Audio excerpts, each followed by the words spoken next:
আসসালামু আলাইকুম। আপনার মোবাইলে যদি কোনো কল আসে, এই কলগুলোর মধ্যে ২ টা নাম্বার থেকে যদি কল আসে, যদি আপনি রিসিভ করেন, তাহলে কিন্তু আপনার মোবাইলের যাবতীয় তথ্য একটা হ্যাকার চক্র নিয়ে নেবে। আপনি টের পাবেন না। বিভিন্ন ধরনের কল আসে। অনেকের মোবাইলে বিভিন্ন ধরনের কল আসে। সারাদিনে বিভিন্ন অনেকে ব্যবসা করেন, অনেকে চাকরি করেন, অনেকে অনেক ধরনের ফোন আসেই, আসতেই পারে। কিন্তু ২ টা নাম্বার থেকে যদি ফোন আসে, এই ফোন ২ টি রিসিভ করুন। যদি রিসিভ করেন, সেক্ষেত্রে আপনার মোবাইলে যে কত দিয়ে লক করছেন, ৪ সংখ্যা বা ৬ সংখ্যা দিয়ে লক করছেন, সেটার লকটা তারা জেনে যাবে। ইভেন আপনার মোবাইলে যদি প্যাটার্ন লক থাকে সেটাও তারা জেনে যাবে। কত দিয়ে প্যাটার্ন, কি প্যাটার্ন করেছেন সেটাও তারা জেনে যাবে।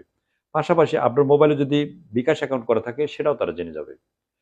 আপনার মোবাইলে যদি নগদ অ্যাকাউন্ট করা থাকে সেটাও জেনে যাবে। আপনার মোবাইলে যদি উপায়ের অ্যাকাউন্ট থাকে সেটাও তারা নিয়ে নেবে। অর্থাৎ আপনার মোবাইলে যদি ব্যাংকিং কোনো অ্যাকাউন্ট থাকে তারা এমনিতেই তারা নিয়ে নেবে। যদি ফোনটা রিসিভ করেন তাতেই তারা নিয়ে যাবে। আপনার মোবাইল থেকে যে অনেক সময় বলে যে আপনার ওই একটা পিন নাম্বারটা কত, পিন